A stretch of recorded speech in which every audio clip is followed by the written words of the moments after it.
नमस्कार विद्यार्थी मित्रांनो, BA प्रथम वर्ष मराठी ऐच्छिक अभ्यासपत्रिका तिसरी मराठी कथात्मक साहित्य असं या अभ्यासपत्रिकेचं शीर्षक आहे. सेमिस्टर दुसरे. या दुसऱ्या सेमिस्टरमध्ये आपण आत्तापर्यंत अंगुलीमालाची धम्मदीक्षा, छत्रपती शिवाजी महाराजांचे गुणसंकीर्तन, अद्वितीय स्वातंत्र्ययोद्धा हे चरित्रात्मक लेख, पावनगड, मी शाळेत जातो हे आत्मकथनात्मक लेख पाहिलेले आहेत. आत्मकथनात्मक लेखामधला झपाटलेपण नावाचा प्रतीक्षा लोणकर यांचा लेख आज आपणाला पाहावयाचा आहे. कोरोनाच्या या संकट काळात ऑनलाईन पद्धतीनं आपण अध्यापन करत आहोत. याचा पुरेपूर फायदा संजीवनी महाविद्यालयातील सर्व विद्यार्थ्यांनी घ्यावा, कारण संजीवनी महाविद्यालयातील सर्वच प्राध्यापक प्राचार्याच्या आदेशानुसार ऑनलाईन पद्धतीनं सर्व विषयाचं अध्यापन करत आहेत. संपूर्ण अभ्यासक्रम ऑनलाईन पद्धतीनं शिकवून पूर्ण करत आहेत. त्याचा पुरेपूर फायदा महाविद्यालयातील सर्व विद्यार्थ्यांनी घ्यावा असं मला वाटतं. या ठिकाणी आपण आज झपाटलेपण ही प्रतीक्षा लोणकर यांच्या आत्मकथनात्मक लेखांचा या ठिकाणी भाग पाहणार आहोत. प्रतीक्षा लोणकर यांचा जन्म 1968 साली झालेला आहे. दूरदर्शनवरील दामिनी या मालिकेद्वारे घराघरापर्यंत या लोणकर पोहोचलेल्या प्रसिद्ध अभिनेत्री आहेत. सिनेकलावंत प्रशांत दळवी यांच्या त्या पत्नी आहेत. औरंगाबाद येथील डॉक्टर बाबासाहेब आंबेडकर मराठवाडा विद्यापीठातून नाट्यशास्त्राची पदवी त्यांनी प्राप्त केलेली आहे. अनेक नाटकातून त्यांनी महत्त्वाच्या भूमिका केलेल्या आहेत. त्यामुळे एक उत्तम अभिनेत्री म्हणून त्यांचा नावलौकिक आहे. कालांतराने मुंबई येथे त्या स्थायिक झालेल्या आहेत. अनुभूती मराठी मालिका, अर्थ मराठी नाटक, ऑल द बेस्ट हिंदी नाटक, इक्बाल असे हिंदी चित्रपट ही उदाहरणादाखल त्यांची नावं आहेत. शेकडो मराठी हिंदी नाटकं चित्रपटातून त्यांनी अभिनय उत्तम पद्धतीने केलेला आहे. मराठी माणसांच्या डोळ्यासमोर प्रतीक्षा लोणकर हे नाव काही नवं नाही. त्या खूप लोकप्रिय आहेत. त्यांनी खूप मराठी हिंदी चित्रपटातून काम केलेलं आहे, नाटकातून काम केलेलं आहे. एकूणच झपाटलेपण या आत्मकथनात्मक लेखातून कलावंताची जडणघडण आव्हानात्मकच असते. कलेशी इमान राखल्यासच कलावंत हा यशस्वी होतो. कलेला सामाजिक बांधिलकीपासून वेगळे करणे चुकीचे आहे. नाटकामध्ये काम करताना कशा प्रकारे मार्गक्रमण करावे हे या उतार्यातून आपणाला पाहायला मिळते. या ठिकाणी झपाटलेपण या लेखाची, आत्मकथनात्मक लेखाची वैशिष्ट्ये आपण पाहिली. एक कलावंत म्हणून कलावंताची जडणघडण कशा पद्धतीनं होते आणि कलावंताची जडणघडण होणे ही काही साधी गोष्ट नाही, ती आव्हानात्मक गोष्ट आहे. त्यासाठी खूप संकट पार पाडावी लागते, ती आव्हाने पार पाडावी लागतात आणि कलावंत होण्यासाठी कलेशी इमान राखलंच पाहिजे. पण शेतकरी शेतीशी इमान राखतो म्हणून ती शेती माता, काळी माता त्याला खूप धनधान्य देते. कुबेर इतकं नाही, इतकं धान्य संपत्ती प्राप्त त्याला होते. व्यापार करणारा व्यापारी व्यापाराशी इमान राखणारा असतो. तसं कलावंत हा कलेशी इमानच राखणारा असला पाहिजे, तरच तो यशस्वी होत असतो. कारण कलेला सामाजिक बांधिलकीपासून वेगळे करणे चुकीचं आहे. कारण कलेचा सामाजिक बांधिलकीशी खूप घट्ट संबंध आहे. एका नाण्याच्या त्या दोन बाजू आहेत. नुसती कला असून महत्त्वाचं नाही, सामाजिक बांधिलकी ही तितकीच महत्त्वाची आहे. समाजामध्ये आपण राहतो आणि त्या समाजामध्ये ती कला आणि त्या कलेला पाहणारा समाज श्रोता. म्हणून नाटकामध्ये काम करत असताना कशा प्रकारे मार्गक्रमण करावं लागतं, यश कशा पद्धतीने संपादन करावं लागतं याबद्दलचं चित्रण या लेखामध्ये पाहायला मिळतं. प्रतीक्षा लोणकर या 10वी पास होतात आणि झपाटले पण हा जो आत्मकथनात्मक लेख आहे ते झपाटलेला ते जाणते पण या आत्मकथनातून घेतलेला आहे. या झपाटलेपण या उतारामध्ये कलावंताची जडणघडण कशा पद्धतीने होते. कारण प्रतीक्षा लोणकर स्वतः कलावंत आहेत, अभिनेत्री आहे. दामिनी नावाची मालिका संपूर्ण महाराष्ट्रभर त्यांची गाजली. 10वीचा रिझल्ट लागला. प्रतीक्षा लोणकर मेरिटमध्ये आलेले आहेत आणि मेरिटमध्ये आल्यावर प्रत्येकाला वाटतं की आता ही मुलगी म्हणजे सायन्सलाच जाणार. शाळेतल्या शिक्षकापासून, कुटुंबापासून, पाहुण्यापर्यंत आजूबाजूच्या सगळ्यांना, मित्र मैत्रिणीला वाटलं की ही मेरिटमध्ये आलेली आहे आणि ती सायन्सलाच जाणार.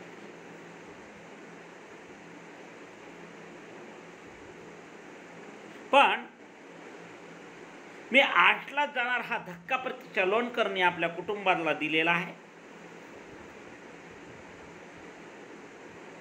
घरामध्ये थोडंसं कौटुंबिक संघर्ष झाला. कुटुंबातल्या लोकांना वाईट वाटणं साहजिक आहे, पण मुलांना त्याच्या मनाप्रमाणे करू देत अशा रितसर चक्रातून जात माझ्या आईबाबांनी शेवटी माझ्या आर्ट्सच्या निर्णयावर शिक्कामोर्तब केलं असं प्रतीक्षा लोणकर सांगतात. म्हणजे मेरिटमध्ये आलेली मुलगी आर्ट घेते म्हणजे हे काय कसं असेल ह्या आश्चर्याचा धक्का. पण आईवडिलांनी सांगितलं की जाऊ द्या, लेकरापुढं आपण काय बोलणं योग्य नाही. मागं वळून जर पाहिलं तर हा निर्णय एवढ्या स्ट्रॉंगली घेतला होता त्यावेळेला नेमकं काय घडलं असावं हाही प्रश्न प्रतीक्षा लोणकर या ठिकाणी करतात. शाळेत असलेल्यापासून त्यांनी नाटकामध्ये काम केलेलं आहे. अनेक जण करतात, पण सगळेच जण नाटकात शाळेत असताना काम करत असले तरी एक छंद म्हणून करतात, पण करिअर म्हणून करत नाही. कारण आंतरीचे धावे स्वभावे बाहेरी, हिला करिअर म्हणून प्रतीक्षा लोणकरांना वाटतं की करिअर म्हणून मला करायचे आहे. आतमधली जी जिगिष्ठा आहे ती फार कमी जणांना मिळते. म्हणून 8 मार्च 1983 जागतिक महिला दिनाच्या निमित्त आमच्या एका ग्रुपनं स्त्री नावाची एकांकिका केली. 68ला जन्म झालेला आहे. 68 10 78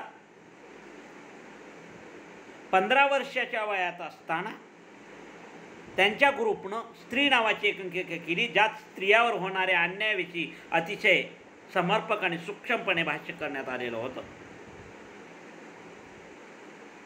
मुंबईमध्ये मुलगी झाली हो सारख्या नाटकातून स्त्रियांच्यावर शारीरिक अत्याचाराविषयी, हुंडाबळी, सासूने सुनेचा केलेला छळ यावर रोखठोक आणि सडेतोडपणे बोललं गेलं होतं. त्याचवेळी इकडे औरंगाबादला, कारण प्रतीक्षा लोणकर ही मूळ औरंगाबादची, औरंगाबादला स्त्रियांच्या मानसिक छळाविषयी, गुलामगिरीविषयी स्त्री नावाच्या एकांकिकेमधून प्रतीक्षा लोणकर आणि त्यांच्या ग्रुपनं कळवळून सांगितलेलं होतं. कलेविषयी जाणीव निर्माण झाली. तीच या चळवळीतून, नाट्य चळवळीतून, स्त्री चळवळीतून पुढच्या काळात तर या कलेशी घट्ट नातं झालं असं प्रतीक्षा लोणकर सांगतात. कारण या एकांकिकेचे आम्ही lawn play, terrace play, street play, कोणाच्या घरात, अंगणवाडीत, युथ हॉस्टेलमध्ये, शाळा कॉलेजमध्ये वेगवेगळ्या ठिकाणी अनेक प्रयोग केले आणि स्त्रीवर होणाऱ्या अन्याय अत्याचारांचा चळवळीच्या माध्यमातून, प्रबोधनाच्या माध्यमातून एक प्रकारचा उपदेश केला. कारण औरंगाबादचं त्या काळातलं वातावरण, सांस्कृतिक आणि सामाजिक वातावरण फार वेगळं होतं. स्त्रीमुक्ती चळवळ, मराठवाडा विकास आंदोलन, नामांतराची चळवळ, आंतरजातीय विवाह या सगळ्या गोष्टीमध्ये आणि घडामोडीमध्ये मी प्रत्यक्ष जरी सहभागी नसले तरी एक संवेदनशील व्यक्ती या नात्याने या सगळ्यांचा आमच्यावर प्रभाव पडत होता. आणि त्या काळामध्ये सुभाष लोमटे असतील, बाबा दळवी असतील, मंगल खिंवसर असतील, रजिया पटेल या मंडळींना अत्यंत धडाडीनं काम करताना लेखिका प्रतीक्षा लोणकरानं किंवा अभिनेत्री प्रतीक्षा लोणकरांनी बघितलेला आहे. त्याचा जन्मांसावर होणारा परिणाम तिनं पाहिलेला आहे. आणि सामाजिक वातावरणामध्ये ज्या प्रतीक्षा लोणकर होत्या त्याच्या ग्रुपची सांस्कृतिक जाणीव हळूहळू याच दृष्टिकोनातून पक्की होत गेली. शाळा कॉलेजमध्ये तर आम्ही एकमेकांना भेटतच होते. हे सगळेजण एकमेकाला भेटत होते. भेटून चांगले नाटक वाचणं, चांगले चित्रपट पाहणं, चर्चा करणं, मत नोंदवणं या सगळ्या गोष्टी त्यांची चालत होत्या. आणि आतमधली जी काही आव्हानात्मक गोष्ट होती, जिगित्सा म्हणू, ॲक्टिव्हिटी म्हणू, ती जोरात चालू होती. दर महिन्याला एखादं नवं नाटक बसवणं, बाहेरच्या चांगल्या नाटकाच्या औरंगाबादेत प्रयोग करणं, महोत्सवाचं आयोजन, तालवर्ग, शब्दवर्ग, कार्यशाळा, विद्यापीठातील नाट्य अभ्यासक्रम हे सगळं करता करता दिवसाचे 24 तास अपुरे पडू लागलं. एक प्रकारे झपाटलेपण लेखिकेच्या जीवनामध्ये आले, एक झपाटलेपण आलं, पॅशन निर्माण झाली. कारण कलेविषयी इतकं प्रेम, इतका जिव्हाळा, इतकी आवड वाटू लागली. कला म्हणजे एक आपलं अविभाज्य अंग तिनं बनवलं. कारण त्याच्याशिवाय तिला जगणं अशक्य वाटू लागलं. कला म्हणजे मी आणि मी म्हणजे कला, इतकी प्रतीक्षा लोणकर कलेशी एकजीव झाली. म्हणजे अतिशय उत्कट आणि झिंग आणणारी अवस्था आम्ही अनुभवत होतो असं प्रतीक्षा लोणकर म्हणतात. आणि समाज, लोक सगळे कौतुकही करत होते. रसिक मंडळी त्यांचं कौतुकही करीत होते. आणि नेमका याच वेळी प्रशांत दळवी, कारण याच वेळी प्रशांतनं म्हणजे प्रशांत दळवी, आता त्यावेळेला तो प्रशांत होता पण आता मात्र प्रतीक्षा लोणकरचा नवरा झालेला आहे. आता माझा तो नवरा आहे. प्रशांतनं काय म्हटलंय, आपण आता सगळ्यांनी मुंबईला जायला पाहिजे असा निर्णय बोलून दाखवला. आम्ही जर इथंच राहिलो तर आपल्या तेच करून एक साचलेपण येईल. आपल्या पुढे विकास व्हावा, आपल्या जाणीवेच्या कक्षा रुंद व्हाव्या, देशाच्या राज्याच्या पातळीवर आपण नेमके कुठं आहोत हे आजमावून पाहायचं असेल तर मुंबई गाठलीच पाहिजे असं त्याचं ठाम मत. कारण झपाटलेपण आहे. आता सगळ्यांच्या शरीरामध्ये एक संचार भाव निर्माण झालेला आहे. त्यावेळेला प्रशांत आणि प्रतीक्षा, अभिनेत्री प्रतीक्षा लोणकर दोघं मित्र होते. त्यांचा जो ग्रुप होतो त्यामध्ये प्रशांत म्हणतो की आता इथं आपण राहून चालणार नाही, औरंगाबादला आपण मुंबई गाठली पाहिजे. कारण राज्याच्या पातळीवर आपण नेमके कुठं आहोत हे आजमावून पाहिलं पाहिजे आणि त्यासाठी आपण मुंबईवर जायलाच पाहिजे. आपल्या जाणीवेच्या कक्षा जर रुंदायचं असेल, आपल्याला काहीतरी मोठं व्हायचं असेल. आणि सगळेजण झपाटून गेले होते. औरंगाबाद सोडून जायचं म्हणजे पोटात धस होत होतं. पण एक नवा डाव, ही सगळी घडी विस्कुटून जाईल औरंगाबादमध्ये बसवलेली. दुसरीकडे नवा डाव मांडायचा, इकडला विस्कटायचा, नवा बांधायचा, पचवायला अवघड जात होतं. पण विचार केल्यानंतर प्रशांतनं सांगितलेलं मत मात्र योग्य वाटत होतं. म्हणून सगळी काही नाही पण प्रतीक्षा लोणकर ना प्रशांतचं जे विचार होते ते सत्य वाटू लागले आणि ते आत्मचिंतन करू लागली. कारण आपण करू ते योग्य आणि चांगलं ही भावना बळावण्याच्या आत तिथून औरंगाबादहून बाहेर पडणं आवश्यक वाटायला लागलं तिला. घरच्यांचाही नकार, पण इच्छाशक्ती तीव्र असल्यावर झपाटले पण म्हणजे एक प्रकारची इच्छाशक्ती तीव्र असणे किंवा एखाद्या कार्यामध्ये पूर्णपणे वाहून घेणे नाही. आपल्याला या अभिनयाच्या कामामध्ये कलेला आपलं जीवन मानायचे आणि कलेसाठीच आपलं जीवन जगायचे, यामध्ये ती झपाटले पण. मग ते नाटक असो, चित्रपट असो, कलेशी इमान राखून कलेमध्ये झपाटून जायचं अशा पद्धतीनं प्रतीक्षा लोणकरनं घेतलेलं आहे. आणि मग झपाटले पण माणसाकडून काय काय करून घेतं. फॅकल्टी चेंज, अपरंपरागत करिअरची निवड, एका गावाहून दुसऱ्या गावाला स्थलांतर, मेहनत आणि कष्ट. कारण एक तर प्रतीक्षा लोणकर मिरिटमध्ये आलेली, पण तिनं सायन्स न घेता आर्ट घेतलं. हे झपाटलेपणामुळं. कारण झपाटलेपण माणसाकडून काय काय करून घेतं ते सांगते त्यांनी. कारण लेखिकेच्या जीवनामध्ये अपरंपरागत करिअरची निवड म्हणजे जे परंपरेपासून चालत ते सोडून देऊन एक नवीन दिशा, नवा उद्योग, नवं जीवन, नवं क्षेत्र तिने निवडलेलं आहे. एका गावाहून दुसऱ्या गावाला, औरंगाबादहून आता मुंबईला जायचं आहे. मग त्यासाठी मेहनत करावं लागेल, कष्ट करावं लागेल, त्यात आपण टिकावं लागेल, आपली अभिनयाची कस तिथं दाखवावं लागेल असं त्याला वाटतं. ज्यांचं नाटकावर अनकंडिशनल प्रेम होतं ते मुंबईला जायला सज्ज झाले आणि जीविक होते ते तिथेच गळाले. नंतर येऊ म्हणणाऱ्याची बस चुकली ती कायमचीच. तिथल्या चळवळीचं, कलेचं, विचाराचं, प्रेमाचं संचित होऊन आम्ही 7-8 जण मुंबईत येऊन पोहोचलो. त्या 7-8 जणांमध्ये चंदू, प्रशांत दळवी, प्रतिमा, अभय, जितू, श्रीपाद आणि स्वतः लेखिका प्रतीक्षा लोणकर. म्हणजे एखाद्या करिअरसाठी झपाटलेली व्यक्ती काय करू शकते? घर सोडणे, गाव सोडणे, कष्ट करणे, मेहनत करणे, नवीन करिअरची निवड करणे, फॅकल्टी चेंज करणे, म्हणजे एकूणच सगळं करायचं. हे सगळे या दृष्टिकोनातून आपणाला पाहायला मिळतं. पण एक ग्रुप कलेच्या क्षेत्रात मुसाफिरी करण्यासाठी कुणाची चिठ्ठी चपाटी न घेता मुंबईत येऊन धडकतो. तीही आजपासून 16-17 वर्षापूर्वीच्या काळातली गोष्ट त्यांनी सांगितलेली आहे.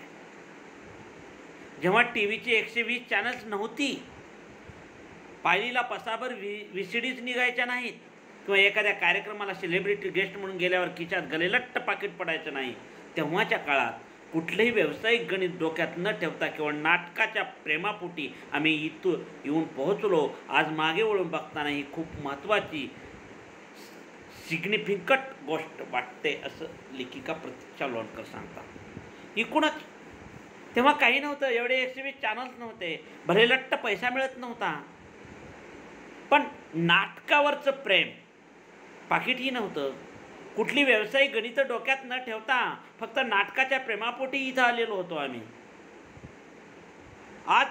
आज मात्र इतकी अफाट लोकप्रियता मला मिळालेली आहे. खूप कष्ट केले, मेहनत केली, कलेशी इमान राखलं, कलेमध्ये जीव ओतला, आणि आज अनेक लोक जेव्हा भेटायला येतात तेव्हा आम्हाला या क्षेत्रात करिअर करायचे, तुम्ही आमचं नाव सुचवाल का, असे प्रश्न विचारतात. तेव्हा फार गंमत वाटते असं लेखिका म्हणते. कारण त्यातल्या एखाद्याने एखाद दुसरी मालिका केलेली असते, एखादा नकला करत असतो, तर एखादा केवळ आपला मित्र या क्षेत्रात आहे म्हणून आलेला असतो. ज्यावेळी मी त्यांना विचारते तुम्हाला या क्षेत्रात काय यायचे, त्यावेळी प्रत्यक्ष अप्रत्यक्षपणे हेच दिसत असतं की ते केवळ ग्लॅमर, पैसा, नाव, झगमगाट या गोष्टीमुळे इकडे आकर्षित झालेले आहे. फक्त ग्लॅमर होण्यासाठी, पैसा कमवण्यासाठी, नाव कमवण्यासाठी आम्ही येत आहोत. पण खरं कलेला इमान राखून, कलेमध्ये जीव ओतून झपाटले पण ज्याच्यामध्ये आहे. कारण मन्मथ स्वामीने एक अभंग लिहिलेला आहे, वेडा झालो विडी याच्या गावा गेलो, विडी यानं वेडं केलं अवघे शिवरूपी नेलं. अरे वेडं झालं पाहिजे त्याच्यामध्ये, एखादी गोष्ट करायची ठरवल्यावर त्यात वेडं झालं पाहिजे, इतकं मग्न झालं पाहिजे, इतकं झपाटले पण आपल्यामध्ये आलं पाहिजे, इतकं कार्यमग्न झाल्याशिवाय, इतकी मेहनत, कष्ट, जिद्द ठेवल्याशिवाय एकूणच यश मिळू शकत नाही. प्रतीक्षा लोणकरनं एवढं सगळं केल्यावर खूप यश मिळालेलं आहे. पण आजची लोक विचारतात आमचं नाव घ्यावं कुठंतरी, पण त्यांच्या मनामध्ये झपाटले पण नाही, कलेविषयी प्रेम नाही, आधार नाही, निष्ठा नाही, पण फक्त ग्लॅमर, पैसा, नाव, झगमगाट कमवण्यासाठी हे सगळं करत असतात. आणि मग अशी माणसं जेव्हा या क्षेत्रात येतात तेव्हा आपण कसं काम करतोय, कोणत्या प्रकारचं काम करतोय, यापेक्षा माझ्या कामाचे मला किती पैसे मिळतात, किती प्रसिद्धी मिळते यावरच त्याचं लक्ष केंद्रित झालेलं असतं. त्यामुळं आत्मिक समाधान किंवा कलेशी इमान या सगळ्या गोष्टी दूरच राहिलेल्या आहेत. त्यांना फक्त पैशाची चिंता असते, मला कोणतं काम मिळेल आणि मला किती पैसा मिळेल. पैसा महत्त्वाचा ते मानतात, पण तो किती महत्त्वाचा आहे हे शेवटी आपल्यालाच ठरवता आलं पाहिजे. पैशापेक्षा कला महत्त्वाची, कलेपेक्षा इमान महत्त्वाचं, आणि इमानीपेक्षाही आपण जीव ओतून करतो ते काम, मनापासून जे काम करतो ते महत्त्वाचं. कारण कलेवर नितांत ॲडिशनल प्रेम आहे, ज्याची जन्मभर या क्षेत्रात काम करण्याची इच्छा आहे. पैसा मिळो अथवा न मिळो, त्यांनीच या क्षेत्रात आलं पाहिजे असं झपाटलेपणच्या दृष्टिकोनातून या प्रतीक्षा लोणकर म्हणतात। एकूणच झपाटलेपणाचा प्रवास या ठिकाणी आम्ही सगळे मुंबईत दाखल झाला, सुरू झाला। मागे एकदा स्मिता पाटलाविषयी एका पुस्तकात वाचलं होतं। नमक हलाल चित्रपटातलं पावसातलं भडक आणि उत्तान नृत्य शूटिंग करून ती घरी परतली आणि धायमुकलून रडली। आशयघन चित्रपटावर स्वतःचा ठसा उमटणारी समर्थ अभिनेत्री स्मिता पाटील, तिला मी हे कशासाठी करते या प्रश्नाने नक्कीच खूप त्रास दिला असणार। त्याचवेळी मनाची खुणगाट बांधली, जे काम करून घरी येऊन रडावंसं वाटेल असं काम आयुष्यात कधीही आपल्या हातून होता कामा नये। स्मिता पाटील या एक गाजलेल्या अभिनेत्री होत्या त्या काळात। नमक हलाल चित्रपटात त्यांनी पावसातलं भडक आणि उत्तान नृत्य शूटिंग करून जेव्हा घरी परत आली तेव्हा ती खूप रडली। मी हे कशासाठी करताय या प्रश्नाने तिला त्रास दिला। हे वाचल्यानंतर प्रतीक्षा लोणकरनी ठरवलं, जे काम करून घरी येऊन रडावंसं वाटेल असं काम आयुष्यामध्ये आपण कधीही करायचं नाही। झपाटलेपणापासून जाणतेपणापर्यंत कधी येऊन पोहोचले हे मलाच कळालं नाही। एकतर आता पहिल्याचा काळ होता झपाटलेला, आता मात्र जाणीव निर्मिती व्हायला लागली। इथं आल्यानंतर कोणती भूमिका करायची, कशी भूमिका करायची, कारण या स्मिता पाटलासारखं आपल्याला काय करायचं नाही। माझ्या कला जीवनात दामिनीचा रोल खूप महत्त्वाचा ठरला। दामिनी त्या रोलला खूप छटा होत्या। इथं सामान्य भूमिकापेक्षा ती खूपच वेगळी भूमिका होती। मास अपील मिळालं। मराठीचा तो पहिला डेली सोप। मी लोकांच्या घरात जाऊन पोहोचले अशी म्हणते। अन्यायाविरुद्ध लढणारी एक कणखर मुलगी अशी दामिनीची म्हणजे प्रतीक्षा लोणकरची इमेज झाली। कोणत्याही कलाकाराला 10-12 वर्षे काम केल्यानंतर स्वतःची ओळख निर्माण करणारी एखादी भूमिका नक्कीच मिळते आणि ती भूमिका दामिनीच्या रूपानं प्रतीक्षा लोणकर यांना मिळवली। दामिनीनं खूप काही मिळवून दिलं, लोकप्रियता मिळवून दिली, पैसा मिळवून दिला, आव्हानात्मक भूमिका, अर्थपूर्ण भूमिका निर्माण झाल्या, तिचं अस्तित्व प्रतीक्षा लोणकरचं निर्माण झालं आणि दामिनीने आणखी एक महत्त्वाची गोष्ट दिली, ती सेन्स ऑफ रिस्पॉन्सिबिलिटी असं तिने सांगितलेलं आहे। कारण एक दिवस एक गृहस्थ मला भेटायला आला। अकोल्याला पोलीस खात्यात ते नोकरीला होते। तिथल्या भ्रष्टाबद्दल त्याने आवाज उठवला म्हणून त्याने नोकरीहून बडतर्फ करण्यात आलं होतं। ते म्हणाले, मॅडम मी तुमची मालिका दामिनी पाहतो, ती बघून मी ठरवलं की या अन्यायाविरुद्ध लढायचं। प्रतीक्षा लोणकर अभिनेत्रींना खूप बरं वाटलं, त्यांनी त्याचं कौतुक केलं पाहिजे या हेतून त्या म्हणाल्या, ऑल द बेस्ट, तुम्ही असंच लढत राहा। तेव्हा ते मला काय म्हणाले असतील, ऑल द बेस्ट वगैरे सगळं ठीक आहे, पण तुम्हाला यापुढं माझ्याबरोबर प्रत्यक्ष लढायला यावं लागेल असं म्हणत त्यांनी त्यांची फाईल माझ्या हातात सरकवली। मी थक्कच झाले। 2 मिनिटं मला काय बोलावं समजेना, कारण नोकरी गेली, कारण जीव ओतून त्यांनी काम केलेलं होतं। कारण भ्रष्टाचाराच्या विरुद्ध त्यांनी आवाज उठवला। पोलीस खात्यात नोकरीला असणारा अकोल्यातला तो येऊन मॅडमला भेटतो, कारण दामिनीने तसंच काम त्या मालिकेत केलं होतं। त्याला वाटतं की मालिका मला दामिनी म्हणजे प्रतीक्षा लोणकर मला न्याय मिळवून देतील, तुम्हाला मलासुद्धा, कारण आणि त्या पोलिसाला बडतर्फ करण्यात आलेलं होतं, मलासुद्धा काम करायचे, पण हे कसं करेन मी, हे बघा फाईल माझी।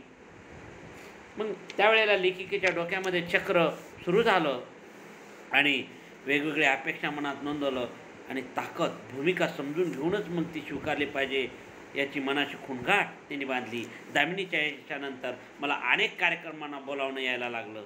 युवती मेळावे असतील, महिला मेळावे असतील, गॅदरिंग, यूथ फेस्टिवल। पहिल्यांदा हे सगळं नको वाटायचं, कारण शूटिंगची धावपळ। बरं, शूटिंग म्हणजे 10 ते 6 जॉब नव्हे, अत्यंत डिमांडिंग फील्ड। 14-14 तासच्या शिफ्ट, नाटकाचे दौरे, डेट्सच्या वेळाच्या कमिटमेंट्स आणि या सगळ्यातून स्वतःला नेहमी फ्रेश ठेवणं, उत्साही आनंदी राहणं, या सगळ्या वेळापत्रकात या गोष्टींना वेळ कसा आणि कुठून देऊ, शिवाय प्रवासाची दगदग। त्यामुळे हे नको वाटायला लागलं। पण इतरापेक्षा 4 लोक जर आपल्याला अधिक ओळखत असतील तर याचा जर एखाद्या चांगल्या कामासाठी उपयोग होणार असेल तर आपण हे का नाही केलं पाहिजे, म्हणून लेखिका हेही काम करायला तयार होते। सगळीकडे जाऊन अंधश्रद्धा निर्मूलन समितीचं राज्यस्तरीय अधिवेशन असो, नंदुरबारची डाकीन परिषद असो, बारामतीजवळ सांगवीला बचत गटाचं काम करणाऱ्या महिलांचं स्नेहसंमेलन असो, किंवा आंदूरला लोकांच्या आरोग्यासाठी कळकळीचे काम करणारे डॉक्टर अहंकारी आणि त्याच्या पत्नी यांनी आयोजित केलेल्या स्वच्छता अभियानाचा कार्यक्रम असो, सगळ्या ठिकाणी जायचं, समाजसेवा करायची आणि त्याला खूप मार्गदर्शन करायचे। या दृष्टिकोनातून त्यांनी हेही कार्यक्रम केलेला आहे. एकूण सगळ्या कार्यक्रमाला सपोर्ट दिला. म्हणजे या सगळ्या भूमिका त्यांनी केलेल्या आहेत. इक्बालमधील मुक्या बहिऱ्या मुलीला स्ट्रॉंगली सपोर्ट करणारी मुस्लिम वातावरणाची सैदा असो, या सगळ्या भूमिकांना जिवंत आला तो मला भेटलेल्या समरसून जीवन जगणाऱ्या वेगवेगळ्या स्त्रियामुळे. वेगवेगळ्या स्त्रिया त्यांना भेटल्या आणि त्या दृष्टिकोनातला कार्यक्रम त्यांनी या ठिकाणी सादर केलेला आहे. एकूणच प्रत्येक वेळी भूमिका निवडताना ती केवळ स्वाभिमानी करारी व्यक्तिरेखा असेल असं नाही, कारण असं जर केलं तर माझ्यातल्या कलाकाराला मला न्याय देता येणार नाही असं लेखिका म्हणते. प्रत्येक वेळेला भूमिका निवडत असताना स्वाभिमानी आणि करारी व्यक्तिरेखा कसे जमेल? कोणतीही मिळू शकते. मिळेल त्या भूमिका करण्यापेक्षा पटतील आणि आवडतील त्या भूमिका करण्याकडे जास्त कल प्रतीक्षा लोणकर यांनी दिलेला आहे. कारण भूमिकेच्या मानसिक अवस्थेचा ग्राफ चांगला असतो. कॅरेक्टरचं सामाजिक भान उत्तम पद्धतीनं आलेलं असतं. कारण माणूस पण चांगलं आलेलं असतं. त्यामुळं कोणती गोष्ट मनाला भावली की प्रतीक्षा लोणकर भूमिका स्वीकारत असत. सिरियल असो, कुठल्याही गोष्टीचा असो, क्रिएटिव्हिटीसाठी खर्च करण्यापेक्षा लोकांना ती भूमिका पटवून देण्यासाठी त्या प्रयत्न करायच्या. कलावंताच्या सामाजिक बांधिलकीविषयी नेहमीच खूप बोललं जातं. खरं तर मला वाटतं समाजात जन्माला आलेल्या प्रत्येकातच ती सामाजिक बांधिलकी असायला पाहिजे. कारण कलावंत हा समाजाचा घटक आहे. सामाजिक बांधिलकी म्हणजे काही कपाटात ठेवायची गोष्ट नव्हे. गरज असेल तेव्हा बाहेर काढली आणि त्रास होत असता तेव्हा कपाटात ठेवून दिली. कारण समाजाचा घटक म्हणजे कलावंत. कलावंताने समाजाच्या विकासासाठी, समाजाच्या कल्याणासाठी काम केलं पाहिजे. डॉक्टर समाजाची विशेष जबाबदारी, डॉक्टरवर समाजाची विशेष जबाबदारी आहे. कारण माणसाचं जगणं आणि वाचणं जीवनातलं सर्वात मोठं सत्य म्हणजे डॉक्टर त्याच्या हातात आहे. आज कोरोनाचा काळ आहे. माणसाचं जगणं आणि मरणं त्या डॉक्टरच्या हातात आहे. आपला जीव ओतून सर्व डॉक्टर, कंपाऊंडर, मेडिकलवाले, पोलीस सर्वजण काम करत आहेत. कारण प्रत्येकजण आपापल्या नोकरीशी इमान राखण्याचं काम करत आहेत. जीव ओतून झपाटलेपणानं काम करत आहेत. मीही तशाच पद्धतीनं काम केलेलं आहे. असं कारण समाजाचा एक आपण घटक आहोत. पोलीस असो, डॉक्टर असो किंवा नर्स असो, शिक्षक असो, शेतकरी असो, सामान्य माणूस असो, ना अभिनेता असो, अभिनेत्री असो, समाजातला प्रत्येक घटक हा समाजाशी महत्त्वपूर्ण असतो. म्हणून सामाजिक बांधिलकी प्रत्येकानं बाळगलीच पाहिजे असं प्रतीक्षा लोणकर म्हणतात. पुढं काय होतं ते आपण उद्याच्याला पाहू. इथं आपण थांबू.